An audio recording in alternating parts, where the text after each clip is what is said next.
जय गुरु जी। गुरु जी का लख लख शुक्राना। गुरु जी ने मुझे इस लायक समझा कि मेरे जीवन में बहुत सारे सत्संग जोड़े और आज ये मौका दिया कि मैं गुरु जी की प्यारी प्यारी संगत के सामने उन सभी सत्संगों को शेयर कर पाऊं, क्योंकि हम सब जानते हैं किसी न किसी के सत्संग से हमें हमारे बहुत सारे जो हम जीवन में सवाल करते रहते हैं, जिनका जवाब हमें चाहिए होता है, वो गुरु जी सत्संग के माध्यम से कहीं ना कहीं देते हैं। आज के इस सत्संग में गुरु जी अपनी कौन कौन सी संगत को किन किन सवालों के जवाब देना चाहती है, क्या बताना चाहती है, ये सब गुरु जी की कृपा है। ये सत्संग मेरा नहीं है, ये गुरु जी की बड़ाई है। जो भी सत्संग है वो सब गुरु जी की वजह से है, क्योंकि गुरु जी ने मुझे इस सत्संग के लिए चुना है। तो उसका एक कारण ये है कि जब से मैं गुरु जी से जुड़ा हूँ, तब से लेकर अब तक गुरु जी ने अलग अलग तरीकों से मुझे कहीं ना कहीं ये महसूस कराया कि वो मेरे साथ है। मेरे जैसा व्यक्ति जो कभी गुरु जी के बारे में बिल्कुल नहीं जानता था, उसकी गुरु जी से मुलाकात कैसे हुई, गुरु जी तक पहुंचे कैसे, किन परिस्थिति में हम थे, गुरु जी ने किस तरीके से हमें बुलाया, या वो सब परिस्थितियां जरूरी थी गुरु जी से मिलने के लिए। तो मैं बात कर रहा हूँ, गुरु जी ने जब हमें बुलाया वर्ष 2018 की। मेरे से पहले मेरी आंटी को गुरु जी ने 11 जून 2018 में पहली बार मेरे कजिन ब्रदर हैं, चाचा जी के बेटे, उनके साथ आंटी को मंदिर बुलाया था। अब जिस समय आंटी मंदिर गई थी, उस समय हमारे जो हालात थे घर के, वो बहुत बहुत ज्यादा खराब थे। हो सकता है आप लोगों में से कुछ लोगों ने मेरा सत्संग सुना है, लेकिन मैं आज आपको एक एक बात डिटेल में बताने वाला हूँ कि जिस तरीके से गुरुजी ने मुझे ब्लेस किया है, आशीर्वाद दिया है, और जो हम कहीं ना कहीं सुनते हैं कि गुरुजी ऐसा करते हैं वैसा करते हैं, उसमें से ऐसा बहुत कुछ है जो हमारे जीवन में गुरुजी ने किया।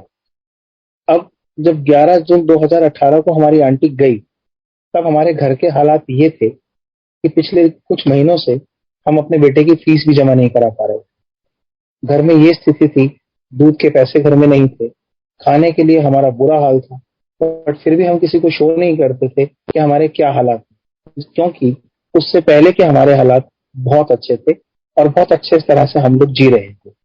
सब कुछ चला जाने के बाद गुरुजी ने, यूं समझिए कि जब हम नींबू की तरह से निचुड़ गए हैं, तब शायद गुरुजी ने अपने पास बुलाया।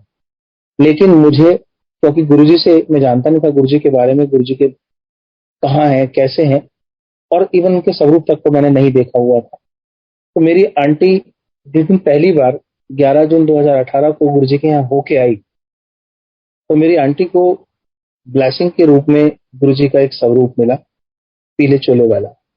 वो स्वरूप आंटी ने मुझे बिना बताए फ्रेम करवा दिया, और जब वो फ्रेम कराने के लिए दिया, और उसके बाद जब मुझे बताया कि वैसे गुरुजी के यहाँ गई थी और वो वहां से कुछ ऐसा फील करके आई कि उसे लगा कि शायद हमारी जो मुसीबतें हैं उसका एकमात्र हल गुरुजी है। गुरुजी के पास जाने के बाद उसको क्या प्रभाव पड़ा होगा ये वो जानती है, लेकिन इतना प्रभाव पड़ गया था कि वो मुझे बोलने लगी कि गुरुजी के यहाँ चलो।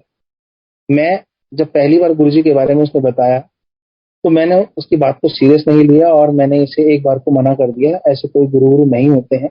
उस दौर में, उस पीरियड में कुछ ऐसी चीजें भी थी जिसकी वजह से इस तरह के विचार भी आ रहे थे, और कारण ये भी था कि मैं पूरी तरह से अपनी लाइफ में फेल हो चुका था और कुछ मेरे पास बचा नहीं था। मेमोरी इरिटेटिंग पर्सनैलिटी वाली थी।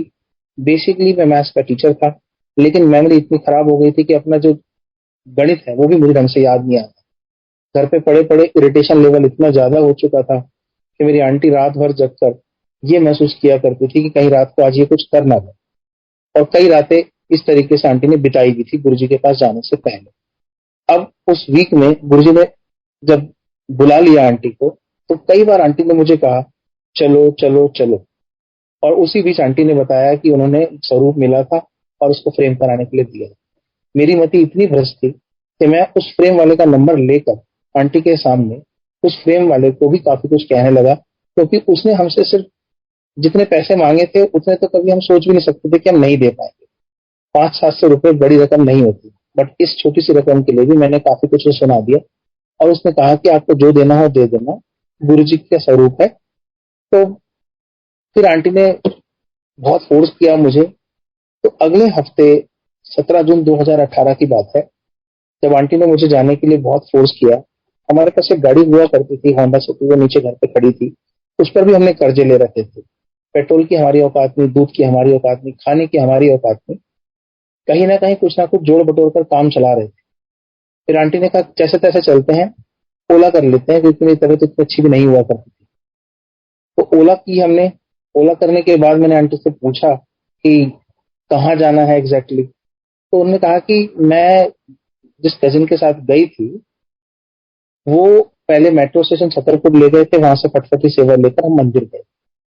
तो आप छतरपुर मेट्रो स्टेशन का डाल दो, उसके हिसाब से हम लोग चले जाएंगे, आगे जाके फटफटी सेवा ले लेंगे। तो वही हमने किया, और 5-7 मिनट बाद उस ओला वाले का फोन आ गया और बोला कि जी मैं वहां नहीं जाऊंगा। इस पर उसने जो बुकिंग थी वो कैंसिल कर दी।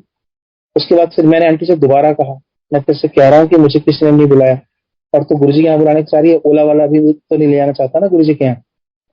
तब आंटी बोली मना ओला वाला ने किया है, गुरुजी ने थोड़ी ना किया है, एक बार और कोशिश कर लो।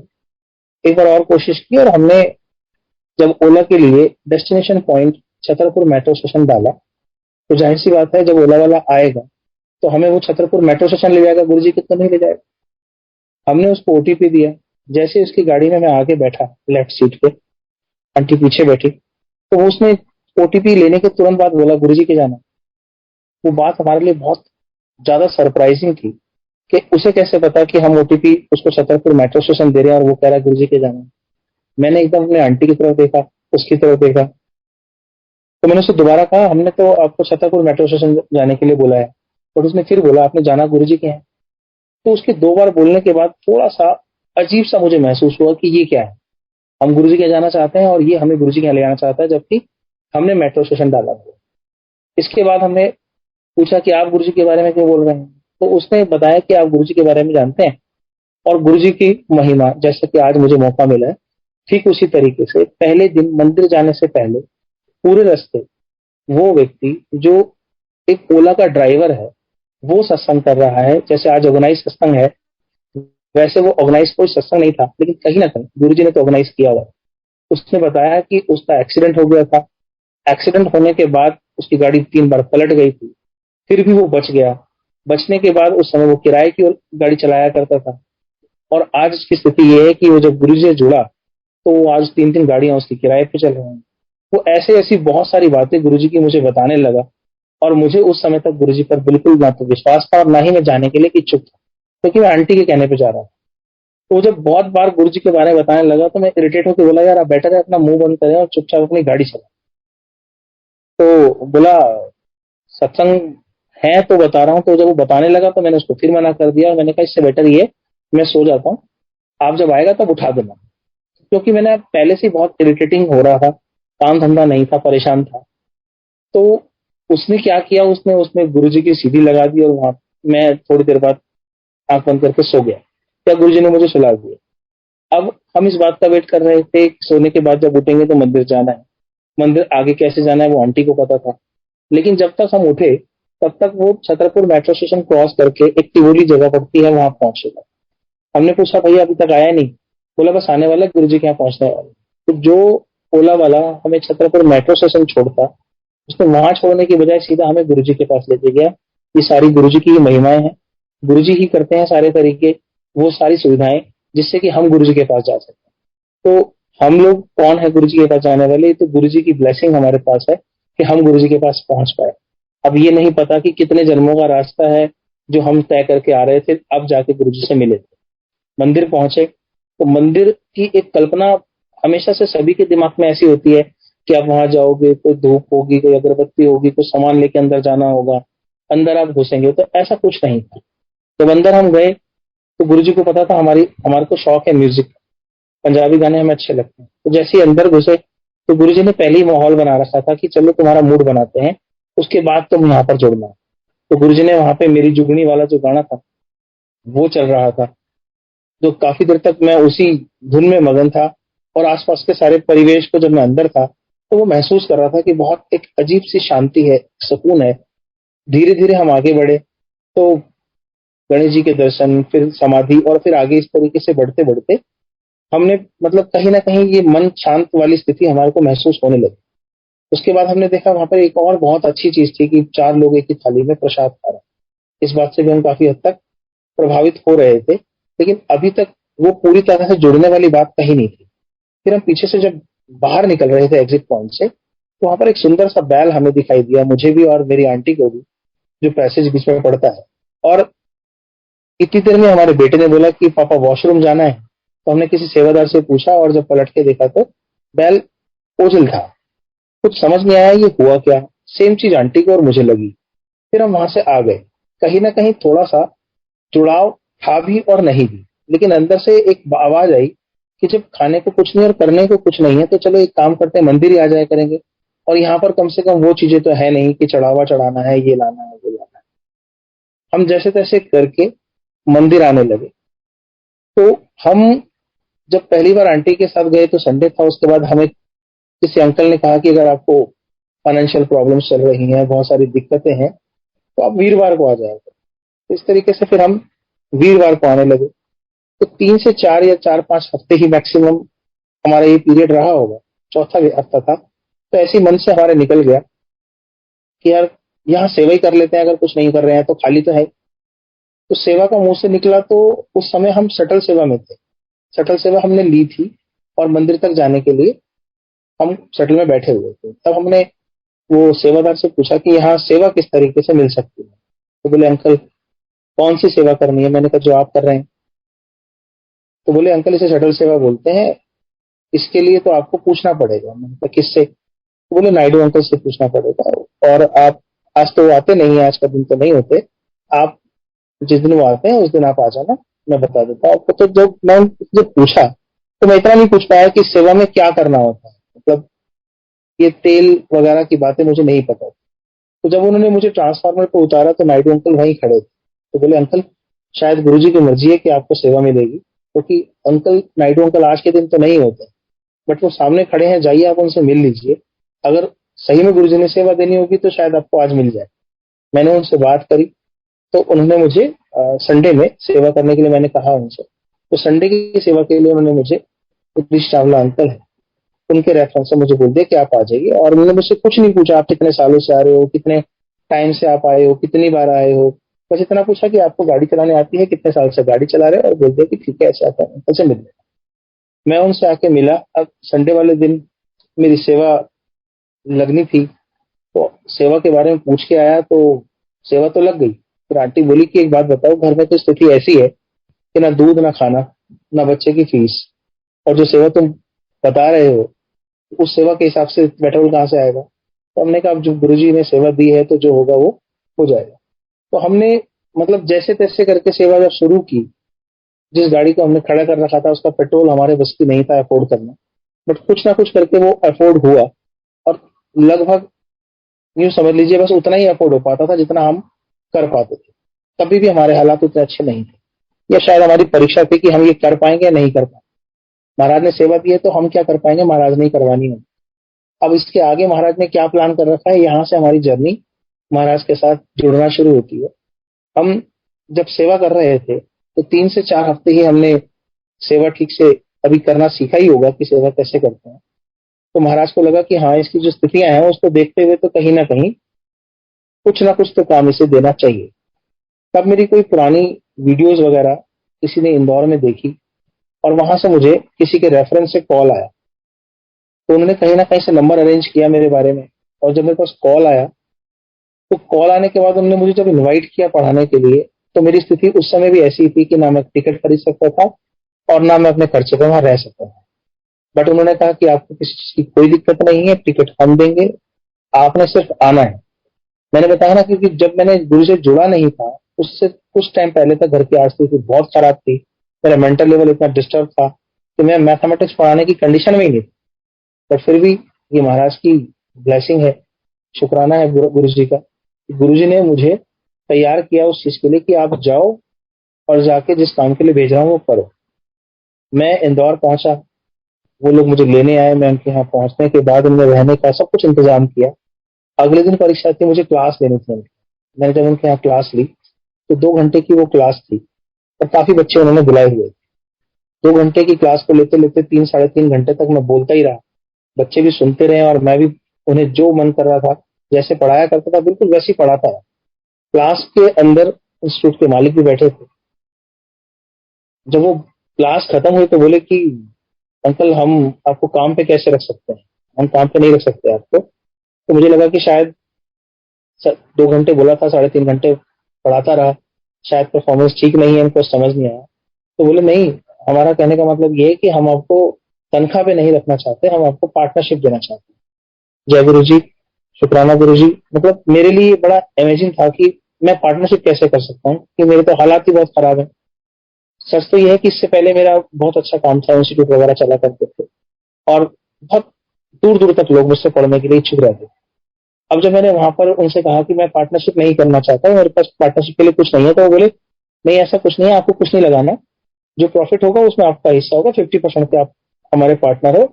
आपके रहने का, खाने का सारा इंतजाम हमारी तरफ से। अब सोचिए कि जिसके पास थोड़े दिन पहले कोई काम नहीं है, जो बिल्कुल बेरोजगार है, जिसके बच्चे की खुद की फीस नहीं जा रही हो, उसके सामने ये गुरुजी ने परीक्षा रख दी कि या तो इंदौर शिफ्ट हो जाएगा काम के लिए या सेवा भी करेगा। तो महाराज ने बहुत अच्छा सा एक सिस्टम बनाया। मैंने उनसे बोला कि आप मुझे पार्टनरशिप में जो देना चाहें दे दें, लेकिन मेरी एक शर्त है कि आप मुझे हर संडे की फ्लाइट की टिकट देंगे, जाने की और उसके बाद आने की, ताकि मैं जहां से आया हूँ, जिनकी वजह से आया हूँ, जिन्होंने ये सब इंतजाम किया है, वो सेवा जो मुझे दे रखी है, मैं वो कर सकूं। तो उन्होंने मेरी बात मान ली, क्योंकि सब कुछ प्लानिंग गुरु जी की थी। मैं जो कहता शायद वो सब मान लेते। तो जब उन्होंने ये बात सुनी कि मुझे क्यों जाना है, तो उन्होंने मेरे को मना नहीं किया। और फिर इस तरह से सिलसिला गुरु जी के ब्लेसिंग का मुझ पर होने लगा और मैं हर संडे वहां से 2 बजे एयरपोर्ट पहुंचने के बाद फ्लाइट लेके शाम को 4 बजे एयरपोर्ट पहुंचा करता था। और धीरे धीरे सेवादारों में मुझे लोग इंदौरी अंकल के नाम से जानने लगे। तो कई हफ्ते जब मैं वहां से आया करता था, तो उसमें 3-4 हफ्ते ही हुए होंगे कि मुझे लगने लगा कि सेवा में 5 बजे तक पहुंचना होता है शटल सेवा में, और मैं 4 बजे एयरपोर्ट उतरने के बाद अशोक विहार जाकर वहां से गाड़ी लेकर आता हूं तो मैं लेट हो जाता हूं।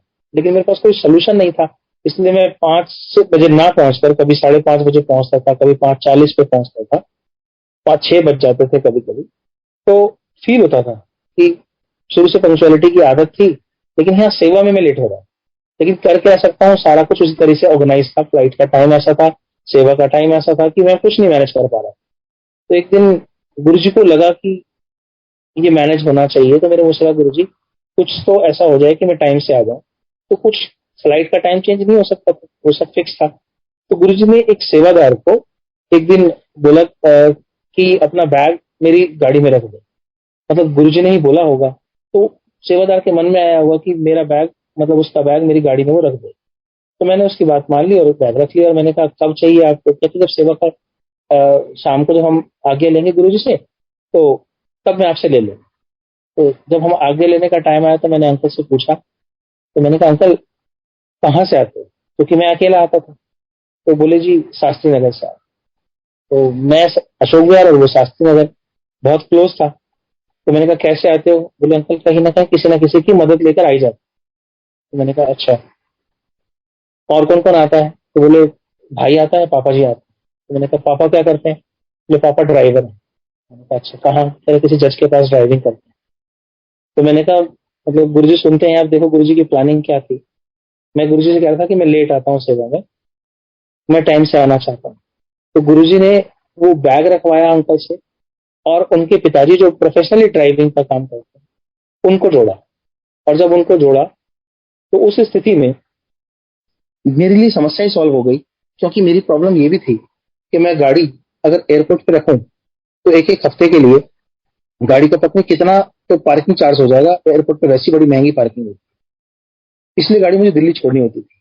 तो जब अंकल से बात हुई, उनके पापा से बात हुई, तो चाबी मैंने उनको बोला कि सीधी सी बात है कि अब आपको किसी और की हेल्प लेके आने की जरूरत नहीं है।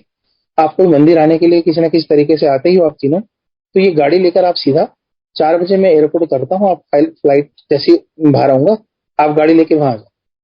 तो अंकल गाड़ी लेके वहां आ जाते थे। गुरुजी इतना प्यार करते थे कि वहां से मैं सीधा जब गाड़ी लेकर उनके साथ मंदिर आता था, तो वो जो 1.5-2 घंटे का मेरा अशोक विहार जाना और आना होता था, वो गुरुजी ने सारा खत्म कर दिया। और गाड़ी एयरपोर्ट के बाहर खड़ी हुआ करती थी और गुरुजी मुझे मंदिर ले आते थे। और जो सबसे कहीं ना कहीं एंड में आता था, वो स्टार्टिंग में आने लगा, पहला नंबर या दूसरे नंबर पे मैं पहुंच जाता था। मन से पूरी सेवा होती थी। और क्योंकि वहां सुबह पहले क्लास लेता था, फिर एयरपोर्ट आता था, फिर फ्लाइट से यहाँ आता था, फिर सेवा होती थी, थक जाता था। तो गुरुजी ने ये भी इंतजाम कर रखा था कि रात को इतना थक जाता है तो अशोक विहार तक जाने के लिए भी अंकल भी ऐसे जुड़े ड्राइवर थे। तो वो अंकल जब मुझे लेके आते थे तो मैं गाड़ी वाली सीट पर सोता हुआ आता था, और वो अपने घर उतरते थे और वहां से मैं अपने घर आ जाता। इस तरह से गुरुजी मौज कराते थे। और मतलब लगभग दिसंबर के आसपास मुझे लगने लगा कि यार इंदौर से आना जाना बहुत मुश्किल हो गया। तो ये कुछ सोल्यूशन निकलना चाहिए इसका। तो मैंने गुरु से कहा बड़ी दिक्कत होती है गुरु जी ये सब करने में। तो जनवरी के महीने में वो जो इंस्टीट्यूट वालों ने मुझे पार्टनरशिप दी, काम अच्छा चलने के बाद पैसे वैसे ढंग से देना बंद कर दिया। और इस बात पर मैं जब उनसे कुछ बात करता तो एक स्टेज ऐसी आ गई कि उन्होंने बोला कि आपकी फ्लाइट वगैरह के खर्चों की वजह से महंगा पड़ता है, और फिर उन्होंने मुझसे डिसकंटिन्यू कर लिया। मतलब इंदौर की जो प्रॉब्लम थी वहां जाके काम करना या जो रूटीन वर्क था, वो मेरा गुरुजी ने खत्म करवा दिया। अब इसके बाद हम, क्योंकि 2018 से 2019 में आ चुके थे, तो गुरुजी ने हमें कहा कि तू अपना काम कर दोबारा से। तो दोबारा से अपना काम करने के लिए ज्यादा कुछ अभी मैं कमा नहीं पाया था, ज्यादा कुछ मेरे पास था नहीं। तो लोन वोन लेकर मैंने एक इंस्टीट्यूट मई के महीने में अशोक विहार में खोला। उस इंस्टीट्यूट को खोलने से पहले मैंने और मेरी आंटी ने कहा कि जब सब कुछ गुरुजी का दिया हुआ है तो हम गुरुजी का सत्संग करके इंस्टीट्यूट खोलें। तो गुरुजी के सत्संग के लिए हम लोगों को नॉलेज नहीं थी, क्योंकि सत्संग कैसे होता है, कैसे कराया जाता है, बिल्कुल इतना पता ही नहीं था कि प्रोसेस क्या है, कौन कौन सी चीजें कैसे होती हैं। बट फिर भी हम निमड़ी कॉलोनी के पास भारत नगर है, वहां पर एक अंकल आंटी से जुड़े हुए थे। तो उस सत्संग के उस लोगों से जुड़े होने की वजह से थोड़ा बहुत कुछ ना कुछ पता था। मैं जब इस सत्संग की बात करता हूं तो मुझे याद आता है कि गुरुजी ने इस सत्संग से पहले एक छोटी सी बात मेरी रह गई, मुझे याद आ रही है कि अक्टूबर के महीने में जब 2018 में हम गुरु से जुड़ गए थे और इंदौर का दौर चल रहा था, तो हम बीच में कुछ बीमार थे, कुछ प्रॉब्लम ऐसी थी जिसकी वजह से हमसे ढंग से बैठा नहीं जाता था, हम प्रॉब्लम में थे। तो अक्टूबर 2 तारीख मुझे याद है, मुझे एक माइनर सा ऑपरेशन कराना पड़ा। और उस ऑपरेशन के बाद मुझे बहुत सीवियर पेन था, और उस सीवियर पेन की वजह से मैं घर पर दिल्ली में ही उल्टा लेटा हुआ था और मुझसे हिला डुला भी नहीं जा रहा था। पेन ज्यादा होने की वजह से मेरा बेटा गुरुजी के स्वरूप के आगे जाकर गुरुजी से उसने बात की और बोला कि पापा को ना बहुत ज्यादा पेन हो रहा है, तो कुछ करो गुरुजी। तो दूसरे वाले कमरे में से जब गुरु जी को बेटे ने प्रेयर की, तो 4 बजकर कोई 35 या 20-35 के बीच की बात होगी। तो मतलब आंटी आई और बोली कि देखना कि दूसरे वाले कमरे में कुछ ज्यादा खुशबू सी आ रही। तो मैं मतलब हिम्मत थी नहीं मेरे पास, लेकिन मैं फिर भी आंटी के कहने के बाद थोड़ा सा उठकर वहां तक गया। और जब हम अंदर गए तो हमें समझ नहीं आया कि इतनी खुशबू क्यों आ रही है, क्योंकि तब तक हमें ये भी अच्छे से नहीं पता था कि गुरुजी जब ब्लास्ट करते हैं, जब गुरुजी आते हैं तो फ्रेग्रेंस आती है। तो ये हमारे लिए एक अजीब सी सिचुएशन थी। तो हमें लगा शायद घर में कहीं कोई इत्र वगैरह गिर गया हो, उसकी खुशबू आ रही हो, या घर के बिल्कुल नीचे एक मंदिर था, वहां किसी ने धूप वगैरह जलाई हो। तो खिड़की से आंटी ने देखा ऐसा कुछ नहीं है, घर में चारों तरफ देख लिया, कोई गुलाब जल वगैरह कहीं कुछ गिरा हुआ नहीं है। फिर दूसरे कमरे में आने लगी, और इतनी ज्यादा फ्रेग्रेंस बढ़ती जा रही थी कि जैसे मतलब किसी ने सही में कोई फ्रेग्रेंस फैला रखी हो, बार बार जैसे कोई स्प्रे कर रहा है। उस दिन 2 अक्टूबर को सारा दिन हम ये सोचते कि ये क्यों आ रही है। तो मैंने एक सेवादार है ऋषि अंकल जी, उनको फोन किया। मैंने कहा अंकल ऐसे ऐसे हमारे घर में बहुत ज्यादा फ्रेग्रेंस है, और आज सुबह सुबह मेरा ऐसे ऐसे माइनर ऑपरेशन हुआ था और मैं तकलीफ में था। तब उन्होंने बताया कि आप शब्द लगा लो, क्योंकि गुरुजी आपके यहाँ है, और शायद आप तकलीफ में थे और गुरुजी के आप सेवादार हो और बहुत अच्छे से सेवा करते होगे, गुरुजी आपको पसंद करते होंगे, इसलिए गुरुजी आपको ब्लेस करने आए हैं, आप निश्चिंत हो जाए। अब शब्द वगैरह लगाए, तो उसी दिन मेरे मित्र से मुझे पता लगा कि 3 तारीख को हमारे घर के सामने वाले कम्युनिटी सेंटर में एक एनुअल सत्संग होना है, जो मैं बता रहा था कि जिनसे हम जुड़े थे, निमड़ी कॉलोनी से भारत नगर वाले सत्संग। हम जब ये सुना कि हमने सत्संग है, तो 3 तारीख को पेन में थोड़ा सा राहत थी, प्रॉपर नहीं थी बट राहत थी। जैसे तैसे करके हम विद फैमिली गुरु जी के सत्संग में चले गए। वहां जाकर मैं कुर्सी पे बैठ गया, आंटी वगैरह आगे बैठ गई, मेरे से पीछे बैठा नहीं जा रहा था, तो मैं जैसे तैसे कुर्सी पे बैठा हुआ। अब गुरु जी कितना प्यार करते हैं, वहां पर एक राजू अंकल है जो सेवादार थे, उन्होंने मुझे देखा और बोले, यहाँ क्यों बैठे हो भाई, चलो सेवा करो। अब एक दिन पहले जो एक ऑपरेशन की वजह से दर्द में करा रहा हो, उससे सेवा करवाना सिर्फ गुरुजी ही कर सकते हैं, हमारी कोई औकात नहीं है, हमारे बस की नहीं। गुरुजी ने वहां लंगर प्रसाद की सेवा मुझे लगाया, और आखिरी मतलब आखिरी टाइम तक, जब तक प्रसाद बट रहा था, बिल्कुल आज्ञा लेने के लिए मैं अगर कहूँ तो एंड तक गुरुजी ने मुझे सेवा दी, लंगर प्रसाद बंटवाया, और दर्द का पता नहीं कहाँ था, और सेवा में मगन कर रखा। तो ये सबसे पहली बार हमें जब गुरुजी ने ये प्रेजेंट फील करवाया कि मैं आज भी आपके पास आता हूँ, वो खुशबू जो हम अक्सर कभी ढूंढते रहते हैं, वो गुरुजी हमें जब देते हैं तो हमारे आसपास ब्लेसिंग के रूप में होते हैं। गुरुजी ने 1 हफ्ते तक हमें वो खुशबू हमारे घर में बनाई रखी। इस बीच मेरे कजिन ब्रदर वगैरह भी आए और बोले कि आपके घर से ज्यादा खुशबू आ रही है, तो हम उन्हें बता रहे थे क्योंकि काफी लोग को जानते नहीं है गुरुजी के बारे में, तो वो इतना माने ना माने, लेकिन हमें समझ आ चुका था कृपाएं हम पर शुरू हो गई।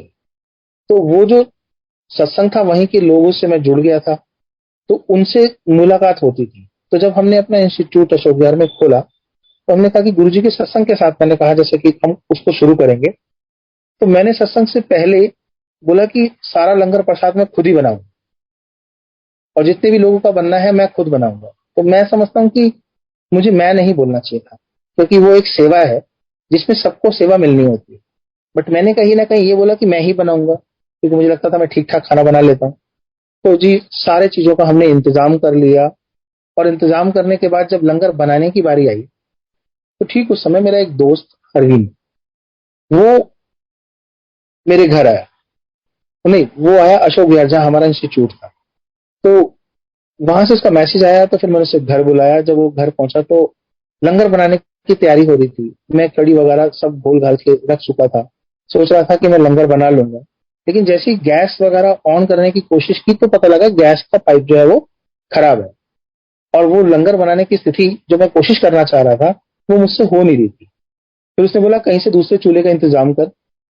तो मैं दूसरे चूल्हे के इंतजाम करने के लिए चला गया, और तो पीछे से क्या हुआ, जो सामान वगैरह सारा प्रिपेयर्ड रखा था, जिसको हमने लंगर बनाना था, मैं वापस आता हूँ जब तक अरेंज करके, तो देखता हूँ कि एक सब्जी प्रसाद तो वो जो दोस्त मेरा आया था वो बना चुका था। तो ये उसकी सेवा थी, और मैं कह रहा था लंगर मैं बनाऊंगा। अब उसके बाद जब दूसरा प्रसाद बनाना था, कड़ी प्रसाद की बात आई, तो कड़ी प्रसाद बनाने के लिए जब मैंने कोशिश की, तो मुझे मैसेज आया कि इंस्टीट्यूट में एसी जो लगा है वो काम नहीं कर रहा है, और जो डेकोरेशन वाला है वो अभी नहीं आया। मैं वहां पर गया, तो जब मैं वहां गया तो यहाँ कड़ी छोड़कर चला गया। मतलब अकेले सत्संग नहीं होता, सत्संग के लिए गुरुजी ऑर्गेनाइज करते हैं चीजों को, सबको सेवाएं बांटते हैं, जिसे जो सेवा लेनी होती है वो गुरुजी की मर्जी होती है। अब हम इस मूड में थे कि शायद हम बना पाएंगे, लेकिन जब यहाँ अरेंजमेंट करते करते टाइम लगा और हम वापस गए, तो तब तक एक अंकल, मित्तल अंकल है, उनकी आंटी, मेरी आंटी और वो अंकल, वो कड़ी प्रसाद भी चढ़ा चुके। अब ये दोनों प्रसाद तो मेरे हाथ से बने नहीं, यहाँ तक कि कड़ा प्रसाद भी उस दिन मेरे हाथ से नहीं बना। मतलब मैंने जितनी कोशिश की कि प्रसाद मैं बना पाऊं, नहीं बन पाया। तो इसमें इस बीच क्या हुआ कि वो जो रोटी प्रसाद था उसका ध्यान नहीं रहा, आटा वाटा सब आया था, और मैं बार बार गाड़ी लेके इधर से उधर इंस्टीट्यूट में भाग रहा था, चीजों को अरेंज कर रहा था, तो आटा मेरी गाड़ी की डिग्गी में ही रह गया। फिर मित्तल अंकल है, उनसे बात हुई, तो कह रहे कोई बात नहीं, रोटी प्रसाद का अरेंजमेंट कहीं करते हैं। तो उन्होंने वो अरेंजमेंट करा दिया। सत्संग शुरू होने से 15 मिनट पहले तक जो म्यूजिक था वो स्टार्ट ही नहीं हो रहा। वहां पर भी म्यूजिक की सेवा भी किसी और अंकल की लगनी थी। मित्तल अंकल ने उनको फोन किया, वो अशोक विहार में ही रेगुलर सत्संग होते हैं, वहां से वो म्यूजिक सिस्टम लेके आए। सत्संग का टाइम 5 बजे का था। 5 बजने से 4-5 मिनट पहले तक वो आंटियां जो जहां पर हम एनुअल सत्संग में गए थे, वो सारी आंटियां पहुंच गई और उनके पहुंचने के साथ साथ वो अंकल पहुंच गए म्यूजिक सिस्टम लेकर और ठीक टाइम पर सत्संग स्टार्ट हो गया।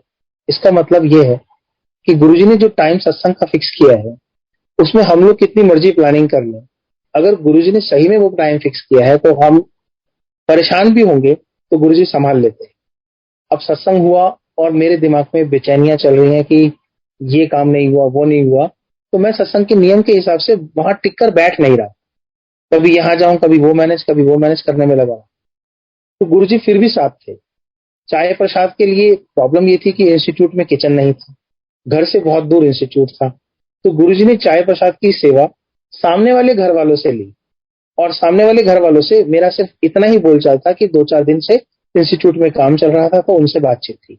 इतने में जब उनसे कहा कि ऐसे ऐसे दूर पड़ेगा, और आंटी ने जब मुझे बोला कि भाई 10-15 मिनट के अंदर चाय प्रसाद चाहिए होता है, तो वो सामने वाले घर से चाय प्रसाद बन के आया। मतलब मेरे हाथ से एक चीज नहीं बनी जो मैं कह रहा था कि मैं लंगर प्रसाद वगैरह करूंगा, तो मतलब मेरी काय की मैं, बट जाने अनजाने में मैंने ऐसी गलती की और गुरुजी ने मुझे समझाने की कोशिश की कि ये सबकी सेवाएं होती। वो सबसे बड़ी मिरेकल वाली बात ये थी कि जब हमें भोग प्रसाद लगाना था, तो मैंने जो अंकल जो हमसे जुड़े थे, जो हमें इंदौर लाया ले जाया करते थे, वो जो क्या कहते हैं, जो गाड़ी से लेके आया करते थे, उनके बेटे से कहा कि घर से रिक्शे में रखवा के सारा प्रसाद रखवा लो। तो इधर जब वो प्रसाद इधर इंस्टीट्यूट की सीढ़ियों तक नीचे पहुंचा, ठीक उसी समय जहां से रोटी प्रसाद बन के आना था, वो भी उसी एग्जैक्ट टाइम पर रोटी प्रसाद और वो सब्जी प्रसाद वगैरह सब एक साथ आया ऊपर। तो इस तरह से हमारा वो जो सत्संग था वो पूरा हुआ, जिसमें मुझे छोड़कर सबकी सेवाएं लगी और मैं भागता ही रहा, जबकि मैं सोच रहा था कि सत्संग में सब कुछ मैं करूंगा। तो हमें मैं तो करनी नहीं है, सब कुछ गुरु ने कराना है। अब इसके बाद पता नहीं, जो स्वरूप वहां लगा था वो आज भी है। उसमें गुरु जी गुस्से में दिखते थे, और गुस्से में दिखने का कारण ये था कि उस काम को मैंने पार्टनरशिप में किसी के संग किया था और गुरु जी नहीं चाहते थे मैं उसके संग पार्टनरशिप करूं, क्योंकि वो उस काम को आगे जाके नहीं चलाने वाले, कहीं ना कहीं वो नुकसान में रहेगा, ये गुरु जी को पता होगा। तो उस चेहरे में आज वही स्वरूप हमारे घर पे है, उसमें से मुस्कुराहट दिखाई देती है, लेकिन जब तक वो लगा हुआ था तब तक गुरु जी का गुस्सा दिखाई देता। अब हुआ क्या, वो इंस्टीट्यूट 3 से 4 महीने में लॉस में जाने लगा। सिर्फ 2 से 3 एडमिशन हुए, किराया, उन टीचर्स की पेमेंट को देखते हुए बिजली पानी एडवर्टीजमेंट में सब कुछ नुकसान दोबारा शुरू हो गया। जो थोड़ा बहुत कुछ आने लगा था वो सब माइनस में चला गया, यानी कि उस इंस्टीट्यूट के लिए भी फिर दोबारा से लोन वोन लेके कर्जा वर्जा चढ़ गया। अब अक्टूबर के महीने में जाके वो भी बंद हो गया। नवंबर में फिर मौका मिला, तो फिर दोबारा से नजफगढ़ साइड में जाके एक इंस्टीट्यूट स्टार्ट किया। गुरु जी की अच्छी कृपा थी, पहले दिन से ही काम दिखाई देने लगा और 2 महीने में अच्छा खासा काम हो गया। अब लगा कि शायद दिल्ली में सब कुछ ठीक ठाक तरीके से मैं कर लूंगा और सब कुछ ऑर्गेनाइज हो जाएगा, बट शायद परीक्षा है ना, इससे ज्यादा अभी भी और लिखी थी। तो गुरुजी ने क्या किया, जब कोरोना आया, तो कोरोना आने से 1 महीना पहले 14 फरवरी को काम ठीक ठाक सेटल होने की वजह से वो भी काम मैंने पार्टनरशिप में किसी के संग किया। वहां पे मुझे गुरुजी ने बोला कि जहां रहते हो उसे छोड़ दो, आने जाने में काफी टाइम वेस्ट होता है। तो उस लड़के ने मुझे एक 3 BHK दे दिया और हम उसके कहने पे 14 फरवरी को वहां शिफ्ट हो गए। शिफ्ट होने के बाद हमें लगा अब थोड़ा आराम है, काम वाम आराम से कर पाएंगे।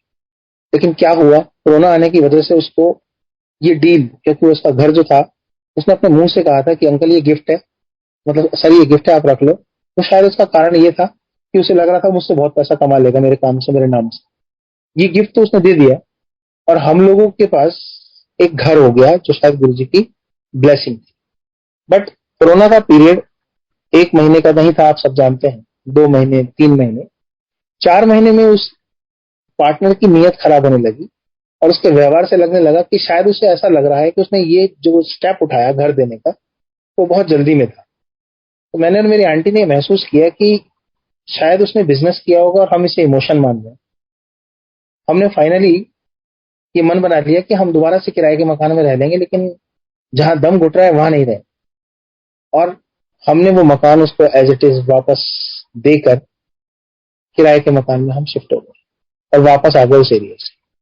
अब लॉकडाउन चलता रहा, तो इस बीच गुरुजी ने हमारी जो ये नियत थी, हमने लगभग जून के महीने में वो घर खाली किया और जून में ही मुझे कहीं ना कहीं उस दौर में ऑफलाइन पढ़ाने का कोई काम नहीं था, ऑनलाइन पढ़ाने का मौका मिला। मैंने वहां पर जब पढ़ाना शुरू किया, जुलाई का महीना था, 9 तारीख, वहां से मैंने जब उनके यहाँ काम किया, उनको कुछ आइडियाज दिए और उस पर काम चला, तो उन्होंने काफी पैसा कमाया। और हमारा जो उस समय का जो दौर था वो भी ठीक ठाक गुरुजी ने निकाल दिया। अगले साल आने से पहले जब हम उस पीरियड में थे 2019 में, क्योंकि 2019 का एक बीच का एक सत्संग रह गया मेरा, मैं वो बीच में बताना चाह रहा हूँ, वो बहुत इंपॉर्टेंट है और बहुत सारे सेवादारों ने देखा। 2019 सॉरी क्षमा चाहता हूँ, 2019 नहीं, 18 में जब हम सेवाएं कर रहे थे, तो बड़े फंक्शन हुआ था 2018 में। 31 तारीख को हमारी सेवा लगी हुई। 31 तारीख को जो सेवा लगी, उसमें शटल सेवा हम सुबह से पहुंच गए थे और शाम तक शटल सेवा कर रहे थे। और हमारा मन था कि 31 तारीख और 1 तारीख का जो हमारा सेवा है, हम दोनों दिन सेवा करें। तो दोनों दिन सेवा करने के लिए जब पहले दिन हम शाम को 7 बजे के करीब, 7 बज गए थे सेवा करते हुए, तो क्या महसूस करते हैं, दो संगत हमारी गाड़ी में आके बैठती है, क्योंकि बहुत सारी संगत को पहले ही आना जाना हो रहा था, लेकिन शाम को 7 बजे दो संगत आके बैठती है और वो मुझे बोलती है, अंकल आपका ध्यान कहाँ है? तो मैंने कहा मतलब? कहते पूछ रहे हैं आपका ध्यान कहाँ है? मैंने कहा सेवा में। बोले गाड़ी साइड में लगा लो आगे। तो मैंने आगे गाड़ी साइड में लगाई, तो पवन अंकल थे और एक दो सेवा और थे, वो सब आए। बोले कि यहाँ गाड़ी क्यों लगाई है? मैंने कहा ये कह रहे हैं गाड़ी यहाँ लगा। तो मैंने वहां गाड़ी लगाई, तो उन्होंने पूछा क्या दिक्कत है? कह रहे बोले इनको बोनट खोलो। पवन अंकल वहीं देख रहे थे, बोनट खोला। बोनट खोलने के बाद उन्होंने गाड़ी का स्केल निकाला जिसमें इंजन ऑयल चेक होता है। तो जैसे ही उन्होंने स्केल निकाला, तो देखा कि स्केल में एक बूंद तेल नहीं। और वो बोले कि आपकी गाड़ी ना किसी भी टाइम खराब हो सकती है, फ्रीज हो सकती है, इंजन सीज हो सकता है इसका, और इसको बंद कर दो।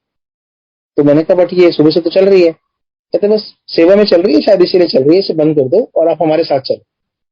वो अंकल मुझे अपने संग गाड़ी में बिठा के ले गए और लाडो सराय के पास जाके उन्होंने मुझे पेट्रोल पंप से इंजन ऑयल दिलवाया और मुझे वहीं छोड़ के चले भी गए। अब वो गुरुजी का कौन सा रूप था, क्या प्रभाव था, वो ऑयल की बोतल में लेकर वहीं खड़ा था। वहां से मंदिर वापस आना था, सेवा पूरी करनी थी। तो सेवा को पूरा करने के लिए मैं जैसे आगे आया लाडो सराय से, तो एक गाड़ी खड़ी थी, उस पर गुरुजी लिखा था। उस गाड़ी से मैं वापस आया। वापस आने के बाद जैसे तैसे आधे रास्ते उन्होंने छोड़ दिया। फिर मैंने किसी और की सेवा लेके मैं वहां मंदिर मंदिर के पास अपनी गाड़ी के पास पहुंचा। दो सेवादारों के सामने मैंने गाड़ी में इंजन ऑयल डाला, फिर दोबारा सेवा चालू की। तो थोड़ी देर बाद अनिकेत अंकल का मैसेज गया कि दिलीप अंकल गाड़ी बंद कर दो, आपकी गाड़ी में से इंजन ऑयल गिर रहा है। अब क्यों गिर रहा है? तो हम ये सोच रहे थे कि डालते समय थोड़ा बहुत बाहर गिरा होगा, उससे होगा। तो मैंने उन्हें अंकल को बता दी ये बात। बोले नहीं अंकल, बहुत ज्यादा गिर रहा है और जहां जहां आपकी गाड़ी खड़ी हो रही है सेवादारों का मैसेज आ रहा है कि उसमें से इंजन ऑयल टपक रहा है। तो हमें ये बात समझ नहीं आई।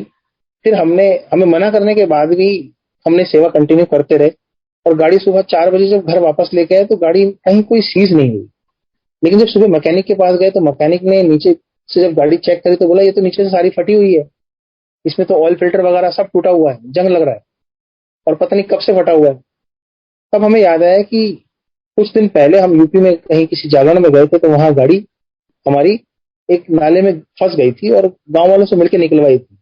तभी भी हमने नहीं सोचा था कि शायद ऐसा कुछ हुआ होगा नीचे। तो ये गुरुजी की कृपा है कि गुरुजी पेट्रोल के बगैर गाड़ी चलाते हैं। मेरी तो बिना इंजन ऑयल के गाड़ी चलाई है और उस पीरियड में और उस 31 तारीख के बीच में कम से कम 1 महीने का पीरियड रहा होगा।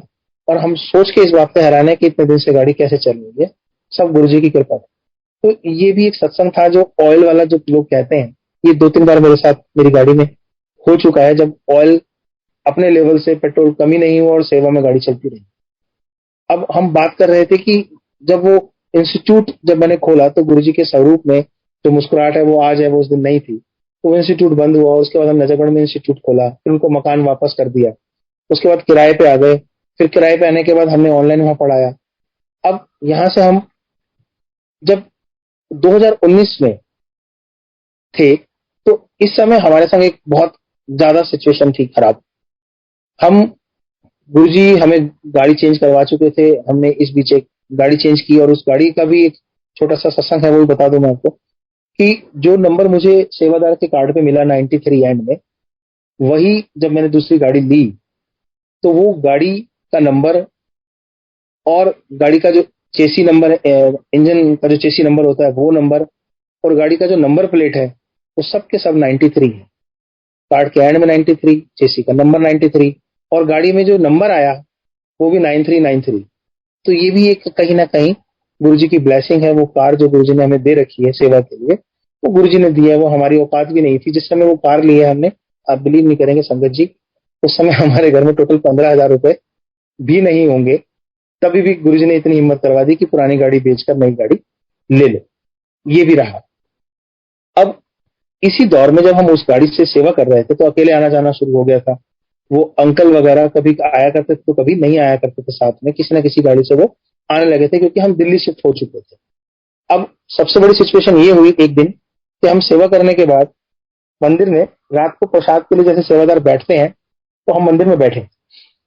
उस दिन हमसे प्रसाद नहीं उठ रहा था, कोई तकलीफ भी नहीं थी और ऐसा लग भी नहीं रहा था कि कोई तकलीफ होने वाली। तो सामने सेवादार बैठे थे, वो बोले कि क्या दिक्कत है, प्रसाद क्यों नहीं खाते? मैंने कहा बस कुछ अजीब सा है। अरे प्रसाद खा लो, सब ठीक हो जाए। तो मैंने जैसे तैसे प्रसाद खाया, और राजू अंकल है, राजू चाचू अंकल है, उनको मैंने बोला अंकल आप एक काम करो, आप मेरे साथ चलो। तो बोले कोई दिक्कत है? मैंने कहा कोई दिक्कत नहीं है, तेरी तबियत वगैरह कोई खराब नहीं है, बट हाँ आप मेरे साथ चलो। अंकल बोले मैं बुलेट लेके आया हूं। मैंने कहा वो बेटा ले जाएगा, आप साथ चल लो। अंकल मेरे साथ गाड़ी में बैठ गए। एक अंकल और छोटी सी उम्र के थे, वो भी पीछे आके बैठ गए। अब क्या होता है कि हम गाड़ी लेके निकलते हैं और छतरपुर मंदिर तक पहुंचते हैं। मंदिर तक पहुंचते ही हमें चेस्ट में जोर से पेन होता है और पसीने आने लगते हैं और सुइयां से चुभने लगती है। हमें इतना ज्यादा पेन होता है कि ये समझ लीजिए दम निकल जाएगा। सिचुएशन क्या होगी? हार्ट अटैक वाली सिचुएशन थी। पूरी तरह से हम पेन में। अंकल बोले क्या दिक्कत है? मैं कुछ नहीं, बस हॉस्पिटल जाना है, इमरजेंसी है बहुत ज्यादा। अंकल ने ये भी नहीं कहा गाड़ी मैं चलाऊं, बस महाराज ने इतनी हिम्मत दी कि मैं स्टीयरिंग संभालता रहा, और उस सीवियर पेन में छतरपुर मंदिर से लेकर सफदरजंग हॉस्पिटल तक हम पहुंचे। मैंने थोड़ा बहुत नॉलेज होने की वजह से कहा कि अंकल जाओ इससे कोई डिस्प्रिन वगैरह ले आओ, इकोस्प्रिन ले आओ। तो उन्होंने, केमिस्ट वालों ने कहा बिना प्रिस्क्रिप्शन के नहीं दे सकते। मेरे पेन हो रहा था सीवियर। फिर हमने गाड़ी को हॉस्पिटल के अंदर घुसा दिया। वहां से हम पहुंचे तो चारों तरफ मतलब इतने सारे पेशेंट थे कि वो मुझे सिर्फ बीपी की प्रॉब्लम समझ रहे थे और मुझे कह रहे थे चेक करा लो जाके। तो हमें लगा कि नहीं, ये एंटरटेन ठीक से नहीं कर रहे हैं, कुछ हो जाएगा। फिर मालिक ने हिम्मत दी, हम फिर गाड़ी में बैठे। इस बार भी गाड़ी गुरुजी महाराज ने मुझसे ही चलवाई, और वहां से बीएल कपूर पहुंचे। और वहां जाके मैंने टोटली मेरी हिम्मत टूटी, और तब उन्होंने कहा कि इनको तो अटैक है, हार्ट की प्रॉब्लम। अब जैसे तैसे उस समय ना तो हमारे हालात अच्छे थे, ना हमारी औकात अच्छी थी कि हम कुछ करवा पाए, और बीएल कपूर हम अफोर्ड नहीं कर सकते थे उस समय। तो हमने कहा कि कोई भी फर्स्ट एड कर दो ताकि हम घर चले जाए। उन्होंने फर्स्ट एड की। फर्स्ट एड करने के बाद महाराज ने पता नहीं कहां से फिर इतनी हिम्मत दी कि मैं राजू अंकल को उनके घर छोड़कर फिर सुबह अपने घर पहुंचा। आंटी को मैंने सारा बताया। तो अगले दिन हमने एक आरके वाले डॉक्टर है, उनसे ट्रीटमेंट लगभग एक लंबे समय तक ट्रीटमेंट वगैरह लिया, कोई आराम नहीं मिल रहा था। तब 5 अक्टूबर 2020 में कोरोना काल चल रहा था। इस बीच हमें लगने लगा कि शायद हम दवाई से ठीक नहीं, बीमार हो गए। तो 5 अक्टूबर को हम लोग हॉस्पिटल गए, और हॉस्पिटल उस दिन भी हमारे पास ज्यादा पैसे नहीं थे। हम लोग हॉस्पिटल पहुंचे और सेम डे गुरुजी महाराज ने मेरा ऑपरेशन किया, और उसमें मेरे को स्टंट डाला। एंजियोग्राफी हुई और उसमें पता लगा कि 99% ब्लॉक हूं। इतने दिन गुरुजी चलाते रहे दवाइयों पे, और हार के जब मेरे को स्टंट डला, तो यहाँ पर भी एक बहुत बढ़िया सत्संग है, बहुत बढ़िया मिरेकल है, बहुत बढ़िया ब्लेसिंग है गुरु जी की, कि 5 तारीख को मेरा ऑपरेशन होने के बाद जब मुझे उन्होंने आईसीयू में शिफ्ट किया, तो आईसीयू में शिफ्ट होने के बाद एक मैसेज आया 6 तारीख को कि एक पेशेंट है जो कोरोना पॉजिटिव था, अब कोरोना नेगेटिव हो गया है, उसको आईसीयू में शिफ्ट करना है, तो हमारे पास बेड अवेलेबल नहीं है, कॉपरेट करें। तो इससे पहले कोई और कॉपरेट करता, मैंने कह दिया कि मेरा ऑपरेशन तो कल हो गया है, आप मुझे शिफ्ट कर दीजिए, अगर वो इमरजेंसी है तो उन्हें कर लीजिए। ये भी सेवा ही थी जो गुरुजी शायद मुझसे ले रहे थे। 6 तारीख को उन्होंने मुझे साथ में 2 रूम बने हुए थे, सरोज हॉस्पिटल की बात है, उस पर बेड नंबर 6 था और साथ वाला बेड था, उसका बेड नंबर 7 था। 6 तारीख को मैं उस बेड पे शिफ्ट हो गया, उस पेशेंट को वहां 5 नंबर बेड पे शिफ्ट कर दिया। 6 तारीख की शाम को फिर गुरुजी मेरी परीक्षा लेते हैं। एक ऐसा पेशेंट शिफ्ट होना था जिन्हें लेटने से चक्कर आते हैं, उन्हें बैठना होता है, और 7 नंबर बेड जो था उस पे ये प्रॉब्लम थी कि वो बेड फोल्ड नहीं हो सकता था, उसके स्प्रिंग खराब थे। अब जब वो बात आपस में कर रहे थे वार्ड बॉय वगैरह कि भाई उन्हें शिफ्ट करना है लेकिन उनको लेटने से चक्कर आते हैं, उल्टियां आती हैं, तो क्या करें, तो मैंने उनसे बोला कि आप एक काम करो, उनको शिफ्ट कर लो, मेरे को आप मेरे अगले वाले बेड पे शिफ्ट कर दो, मैं बैठने वाली प्रॉब्लम नहीं है, मैं लेट जाऊंगा आराम से। तो 7 तारीख को उन्होंने मुझे 7 नंबर बेड पर शिफ्ट करना था। तो रात को वो पेशेंट जब आ गए 6 तारीख को, तो वो अंकल वहां 6 पर शिफ्ट हो गए, मैं 7 को 6 तारीख की रात को शिफ्ट हो गया। तो वो मुझसे रात को काफी देर तक बातें करते रहे। मैंने नोट नहीं किया गुरुजी किसी भी रूप में आ सकते हैं, वो कब मुझे पता लगा बताता हूँ मैं। तो रात को उनसे बातें करते रहे, तो थोड़ा फ्रेंडली सा रिलेशन सा हो गया उनके संग। तो संगत जी, सुबह जब हुई 7 तारीख की, तो 7 तारीख का कनेक्शन मैं तब भी नहीं जोड़ पाया। बोले मौसमी खाओगे, तब तक कोई मौसमी वगैरह आई नहीं थी। ये एक हिंट था गुरुजी का कि पहचान सकते हो तो पहचान लो, बट मुझे महसूस नहीं हुआ कि गुरुजी कुछ हिंट दे रहे हैं। और देखा तो थोड़ी देर बाद जो नाश्ता आया उसमें 4-5 कटी हुई मौसमियां आई। मैंने ज्यादा दिमाग नहीं लगाया और मौसमी खा ली। थोड़ी देर बाद मैं उनसे फिर बातें करता रहा, क्योंकि उनको बैठना था, लेट नहीं सकते थे, तो मैं उनके लिए बैठा रहा। रात को जैसे तैसे मैं सो गया था। सुबह उठ के जब उनसे मौसमी वगैरह खा ली मैंने, तो उनसे जब बातें हो रही थी तो अचानक उनकी थोड़ी देर बाद तबीयत खराब हो गई। और जब उनकी तबीयत खराब हुई तो उनको ऑक्सीजन लगाने की जरूरत पड़ी। अब वो ऑक्सीजन लगाएं तो उन्हें दिक्कत हो बार बार। अब जब उन्हें बार बार दिक्कत हो तो पता नहीं वो कौन सा कष्ट मेरा काट रहे थे जो मुझे दिक्कत हो सकती थी। बस वार्ड बॉय वगैरह ने उनके हाथ वाथ बांध दिए, जो मुझे देखने में अच्छा नहीं लग रहा, और उनको ऑक्सीजन लगा दी। तो वो जब वार्ड बॉय वगैरह चले गए, तो मैंने उनके हाथ वाथ खोल दिए, तो उन्होंने ऑक्सीजन हटा दी। मैंने उन्हें बोला कि लगा लो इसे, मैं ठीक हो गया, आप भी हो जाओगे। तो गुरुजी का जो गुरुजी के हाथ पर है, मैंने कभी भी ध्यान नहीं दिया इससे पहले कि गुरुजी के हाथ पे एक स्पेशल सा ओम बना हुआ है जो बहुत ही डिफरेंट ओम है, और उनके हाथ पे वो ओम था। अब वो ओम को मैंने तब नोट नहीं किया। अब जब मेरे डिस्चार्ज पेपर 7 तारीख को तैयार हुए, क्योंकि स्टंट डला था, उसके बाद वो 1-2 दिन में डिस्चार्ज कर देते हैं, तो 7 तारीख को आंटी नीचे डिस्चार्ज पेपर बना रही थी। पैसे का इंतजाम पता नहीं कौन सा दोस्त था मेरा जो आया, और वो पैसे वैसे सारी पेमेंट वेमेंट उसने कर दी। हम यहाँ से जब शिफ्ट होके जाने के लिए तैयार हुए, कपड़े वपड़े हमने चेंज किए, तो आंटी आई। तो वो अंकल, जो बुजुर्ग अंकल थे, उनके हाथ, मतलब मैं अगर आपको भी दिखा नहीं सकता, तो दोनों हाथ जैसे किसी को ब्लेस करते हैं ना भगवान, दोनों हाथों से, वो बहुत देर तक दोनों हाथों से मुझे और मेरी आंटी को ब्लेस करते रहे, और काफी देर तक ऐसे ब्लेस कर रहे थे जैसे ईश्वर साक्षात आपको जिंदगी बख्श रहे हैं। वहां से जब हम आ गए, तो मैंने सारा माजरा, जो भी सारा कल रात से आज तक का जो था डिस्चार्ज होने तक, तो आंटी को बताया। तो आंटी बोली आपने शायद अंदाजा नहीं लगाया, ना तो आप उनका एड्रेस ले पाए, ना उनसे ज्यादा पूछ पाए। तो गुरुजी थे, क्योंकि वो ओम दर्शन जब उसने मुझे यहाँ बताया और दिखाया ना, तो बिलीव नहीं करोगे, ये सोच सोच के अफसोस होता रहा कि काश उनका एड्रेस ले लेता। अच्छा एड्रेस ले भी लेता तो गुरुजी कौन सा बढ़िया सा एड्रेस देने वाले थे कि मैं वहां पहुंच जाता गुरुजी को मिलने। तो गुरुजी तो ऐसे ही आके पता नहीं कहाँ, कहीं ना कहीं इस रूप में आपको मिल लेते। अब इतने सारे सत्संगों के साथ अगर मैं इससे आगे चलूं तो क्या होता है कि गुरुजी जनवरी फरवरी की बात है, डुगरी में मेरी सेवा लगी हुई थी। तो डुगरी की सेवा कर रहा था मैं, 2021 की बात है। 2021 में जब डुगरी की सेवा कर रहा था, तो वो तो बाद में आया।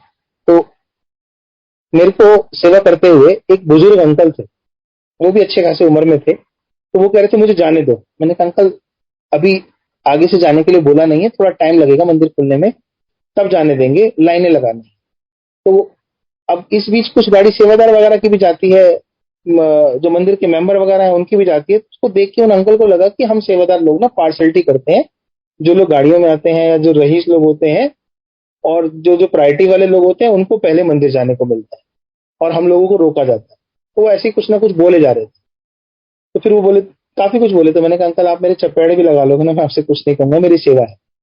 आप छितर लगा लो, मैं कुछ नहीं कहने वाला आपसे। आप बस जो कह रहे हो वो ऐसा नहीं है। सब कुछ अपने अपने नियम के हिसाब से गुरुजी ने बना रखा है, हम भी उस नियम को ही फॉलो करें। अगर मेरी खुद की भी आंटी आ जाती है तो मैं उन्हें इसलिए नहीं पहचानता क्योंकि वो गुरुजी से मिलने आई है, वो मेरी आंटी नहीं है। तो मैंने आज तक कभी अपनी आंटी को भी ये नहीं बोला कि आप आए हो तो मैं चलो दर्शन कराता हूँ, क्योंकि मेरे को आदत ही नहीं है। गुरुजी ने मुझे सेवा बख्शी है तो सेवा के तरीके से ही।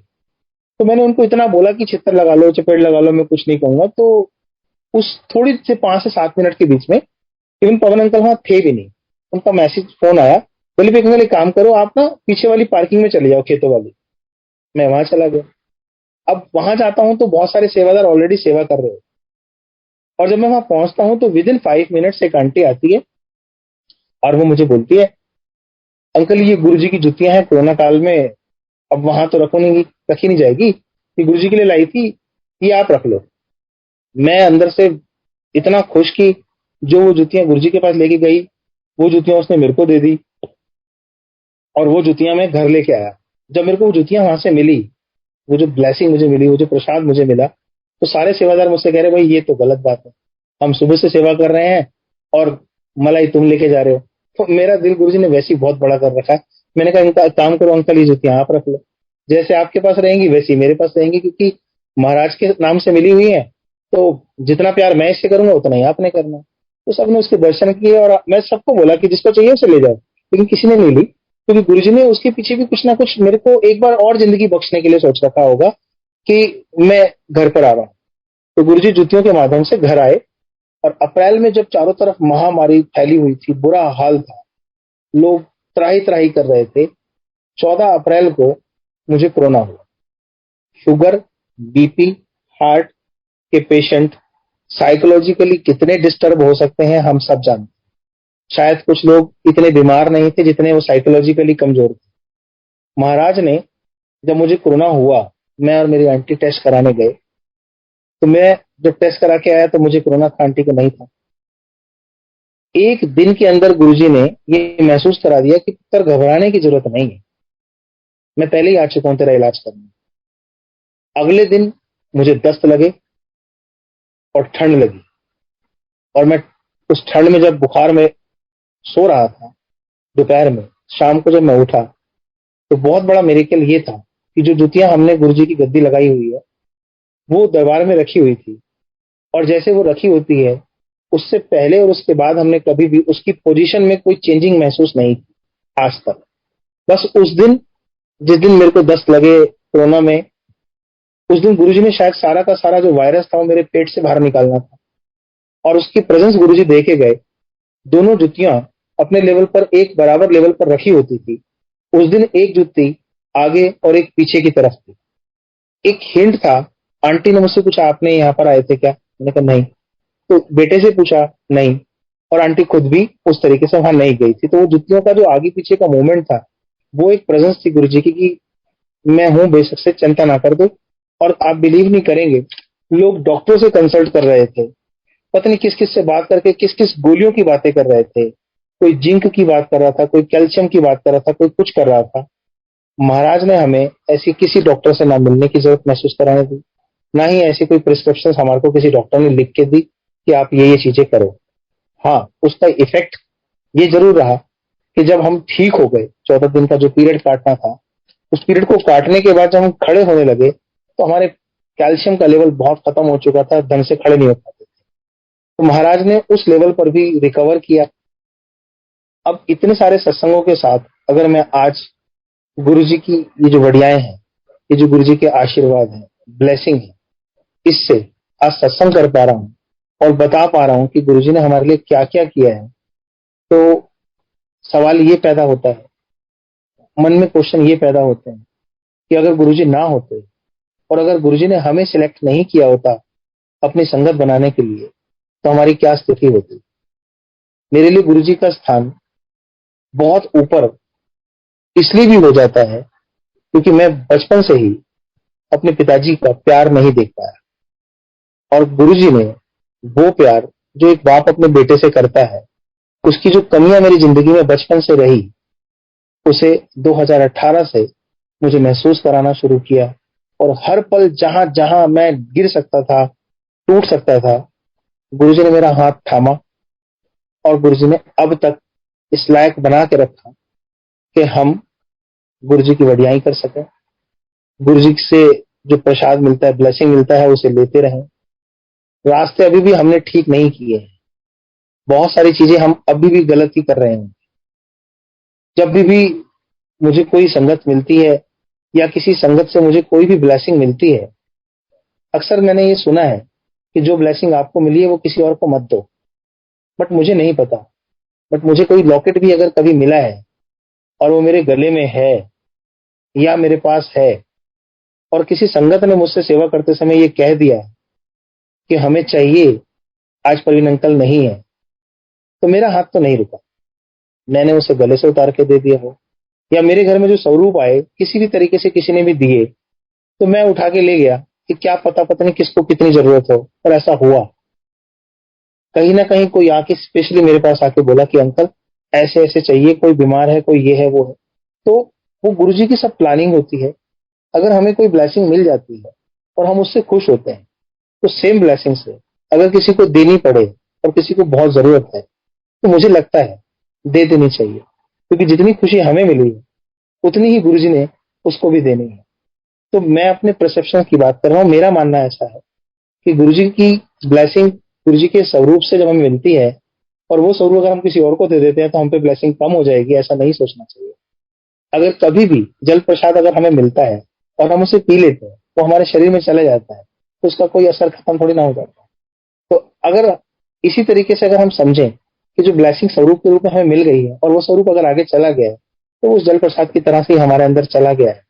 तो अभी पीछे डुगरी में एक छोटा सा वाक्य क्या बताऊं, मेरी सेवा लगा दी स्कूल वाली पार्किंग में। तो मुझे लगा कि गुरुजी आज संगत से नहीं मुलाकात होगी, सारे सेवादार गाड़ी लगा के चले जाएंगे और मैं यहाँ खड़ा ही रहूंगा, मतलब संगत की सेवा ही नहीं हो पाएगी।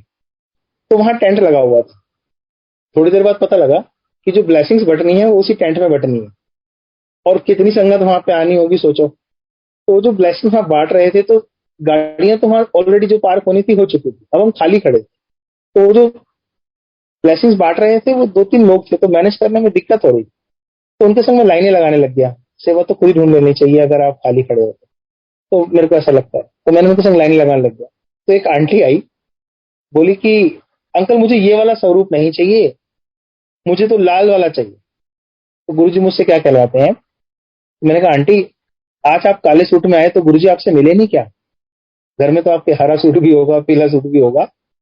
तो अगर गुरुजी ने आपको कभी ये नहीं कहा कि आप इस सूट में आ गए हो, दूसरे सूट में आओ, मैं आज नहीं मिलूंगा, तो ये कौन सा तरीका है कि गुरुजी के ये वाले सूट में नहीं, ये वाले कपड़ों में चाहिए, ये वाले चोले में चाहिए। तो आंटी खुश होकर गई। और भी एक आंटी थी जिसको कैलेंडर मिल गया, वो कह रही मुझे एक कैलेंडर और चाहिए। तो मैंने कहा क्यों, ये आपको मिल तो गया। कहती नहीं, मैंने अपनी बेटी को देना है, वो इंग्लैंड जा रही।